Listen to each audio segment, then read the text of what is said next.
This is Aimee. She quit her 9 to 5 and launched a fashion brand that generates over £5 million a year. Just under 6 million. With £12,000 from her savings, she started off with just a few designs and made just 5 sales on her first day, until one viral moment changed everything. It just went majorly viral on Twitter. In my first 3 months, I made £100,000. We spent the day with her to learn how she got started, how to create a viral brand. One product can change your business and literally change your life. That dress alone grossed £1 million. And the marketing strategies she uses to go from 0 to £5 million in just 3 years. We are marketing, and that was a real turning point in my business in terms of revenue. This is more than numbers. But before we get into anything, OddMuse, what is it? OddMuse is a women's wear clothing brand focused on slowing the fashion industry down. Wow. And what year did you launch OddMuse? I launched OddMuse in September 2020. Let's put a number into it. How much is your business valued at? It was around 24 million. But before we go deeper, give us a little bit of insight into your background. Did you go to uni? Yes, so I went and studied fashion buying at university, which I would say anyone wanting to get into owning their own brand, buying is such a good start because buying really helps you commercialise products. I had like a good design knowledge, but most of all I knew how to make a dress sell. Post-uni, I went straight into a fashion buying role at ASOS. Okay. Recognised very quickly that I wasn't going to progress there. All right. And I was earning around £20,000 a year, travelling into London every day, and I saw people that were there for a long time and not really getting much more out of them. Yeah. I left after a year and a half. Yeah. But from 6 months in, I started on the way to work every day. I started planning OddMuse. No, you definitely took it somewhere. We're in Covent Garden, we're in the store now. Let's go inside and check it out. Yeah, okay, cool. You mentioned 6 months into your role in ASOS, you started thinking about OddMuse. How long did it take for you to save the money to start OddMuse? Very, very random part of my story. I started doing like £10 logos. I would stay up all night after ASOS and be making logos for all these businesses that sort of come out of COVID. That was how I saved the money for OddMuse. I managed to save about £12,000.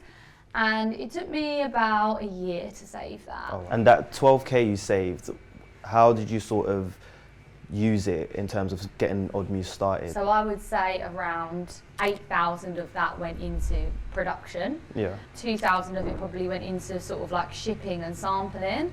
The main bulk of that money went into stock, and still to this day, like that is OddMuse's sort of biggest cost. We put everything back into our stock. Yeah. How did you go about finding your manufacturers and suppliers? So when I worked at ASOS, I was working with a lot of brands that I sort of associated myself with. It was sort of a lot of mid-luxury Australian brands, and on the buying team, I was essentially in charge of inbounding that stock into the UK for them. Right. So I was aware where they was manufacturing in terms of in the world, and in terms of like the actual city. So I began to like Google and just find manufacturers and have conversations with manufacturers in that area. And I eventually landed on the suppliers that I still use today. We only have like one OddMuse supplier, but I also feel like it is probably the most asked question I get from other people that want to start a brand. It's very easy to think that it's very hard to find manufacturers, but I think you need to narrow down where in the world you want to manufacture, and it is just having a lot of conversations with a lot of people about their lead times, what their minimum quantity orders are, and that's pretty much what you need to know, and what their sampling costs are. So let's go back to 2020 on your first day of launch. How much orders did you make in that day? So the first day I launched with a pre-order because the stock didn't come in time, and I remember I actually got about 5 sales that day, and I was literally like, oh my god, I think it equated to over £1,000. Wow. And I had about 500 followers on Instagram, and with that I was so pleased. But within, I'd say around 2 weeks of launching, We got picked up very, very quickly, got a lot of attention on social media, and we sold out of the blazers. That day I made around £15,000, which broke even. What? So I essentially launched a pre-order for this blazer, 700 units that I didn't even have yet and hadn't even paid for yet. I just put them on site and they all sold, and that day I made around £56,000. That is crazy. And I was like, this is crazy, and people were willing to wait 5 weeks for that stock, and that is how I've been able to scale it to what the revenue it sees now without any investment. And that's what taught me about this sort of pre-order model, which is, I credit a lot of OddMuse's success to that. In your first 3 months, how much did you make? In my first 3 months, I made £100,000. Crazy. Yeah, crazy. And was the blazer the first product? I launched with like an 8-piece collection, but the blazer was the only thing that sold. And I always like to say that story because a lot of people stress to like build out a full collection. But the fact of the matter is, one product can change your business and literally change your life. And that has happened to OddMuse so many times in the last 4 years, where one product has just gone absolutely wild and brought in so much revenue. We went through a period where we relied too heavily on blazer sales, and we wasn't really growing beyond the blazer. And then I remember Christmas 2022, we launched the Pearl dress. I remember my revenue for the year was on about 500,000, and in that quarter it bumped yearly revenue to 1.5. So that dress alone grossed £1 million. And there was a big fast fashion company that sort of replicated one of your items. Talk us through that moment. Basically, very quickly, Pretty Little Thing had copied our blazer, but someone random messaged me on Instagram and just said, put this on Twitter. I know you probably don't use Twitter, but put this on Twitter and I think it will go wild. And it just went majorly viral on Twitter, and all of a sudden loads of influencers started buying from OddMuse, and then we basically from that got picked up by a major influencer here in the UK called Lorna Lux. And her influence is so strong. So she actually posted on her story, like, I've just found this brand, I've just bought this jacket, it's coming tomorrow. And that goes back to that day where we broke even and we sold everything we had, and we grossed around 15k on that day. It definitely taught me that, you know, a lot of brands spend a lot of money working with influencers. And that sort of inspired me to sort of say, I'm just going to make product that's good enough, so good that influencers don't want to be paid to wear it, they just want to wear it. So we're in your store in Covent Garden, and this is an amazing area.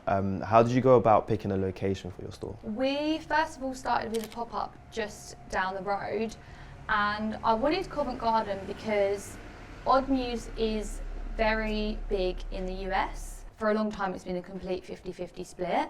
And Covent Garden is a bit more of a central location for tourism, and this store sees so many sort of US girls come in and out. At what point in your early days did you decide that you needed to be in a store? For me, I feel like OddMuse is more than an e-commerce brand. There's a lot of e-commerce brands, and I wanted to do something that my competition wasn't necessarily doing. Having that store, I just feel like gives us that competitive edge. Do you stock OddMuse products in other retailers? So we recently started with wholesalers last year.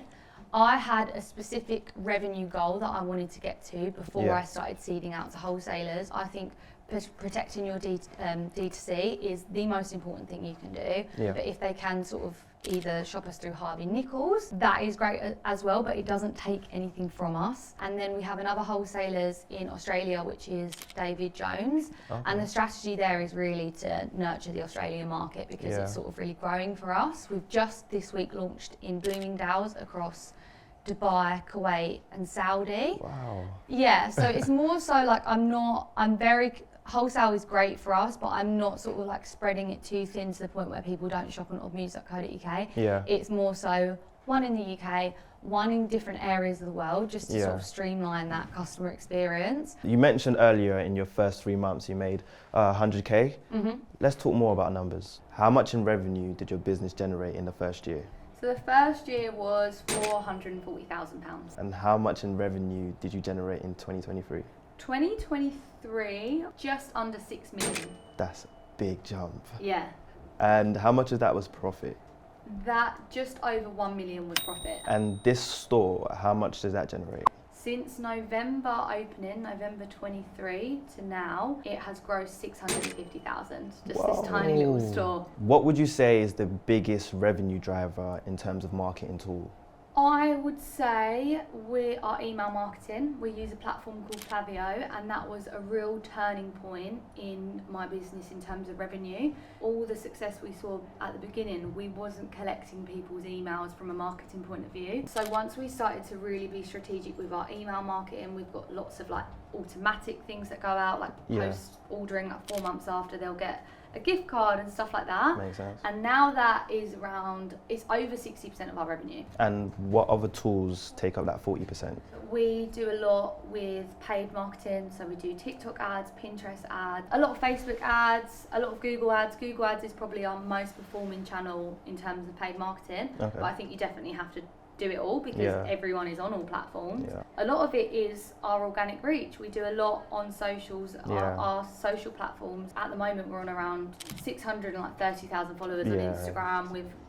We're tracking our growth and we're on track to be at 1 million followers by October. Wow. So we really push our organic reach. And that's the reason why our return on ad spend is so good. All of this adds to why the business is so profitable, because we don't have to invest so heavily into marketing. How many sales come from the UK versus sales in the US? So we originally, when I first started the brand, I was pretty much only sending my orders to the US. It took me until 2022 to really capture the UK audience with the pearl dress. How did you grow a market in the US? I started wanting just to be in the US. Why is that? The US is much bigger than the UK. I feel like the customer is a bit more reliable. Fast fashion is huge in the UK. So my strategy was to get the US from like a revenue point of view. I knew that OddMuse would just do well out there. It's very universal. And then I wanted to grow in the UK like gradually and like with my messaging, and that has happened now. At the moment we are around 60% UK, 40% US. On average, how many orders is OddMuse fulfilling in a year? At the moment, at this current time, we're sending 10,000 orders out a month. A month? Yeah. Crazy. What would you say your biggest overhead cost is? Stock, and that's how it should be. Your stock is your cash, and it should always be the most part of what your business is spending money on. How long did it take you actually for you to start paying yourself from the profits? 2022, when we did the 1.5 mil, I bought my mum and dad a car, and then I started paying myself a wage. That's when I did 2 years. We'd grossed nearly 2 million by that point, all in, and then I started paying myself. I spent every single penny back on stock. When did you decide to hire someone else into the? I hired my first hire 6 months into OddMuse, so I'd gone way over 100k before. Well, I'd already done 100k before on my own, like family helping me pack orders. And then it just got to a point where it was like, oh, customer service is suffering now because we're too busy. I'd say from there the team's just doubled each time. Like now there's around 35 of us. Oh wow. And that is spread across store, buying, marketing, and ops. And customer service. I've heard your launch days are absolutely crazy. Talk us through the numbers on your launch days. Our biggest ever launch that we never thought we would be was Resort last year, where we grossed 250k on launch day. So Resort this year on launch day grossed 380k, and then yesterday we did drop 2 of Resort, and that grossed £500,000. In a day? In a day. That is crazy. Yeah. Wow. Marketing has been a big part of your growth. What marketing strategies would you say have worked and helped you get to your millions? I would say social first. I have put myself as the founder into a lot of the content. A lot of people are very interested in how they actually do it. Everyone's known from the very beginning, I just quit my job and decided to do this. I think people need a story.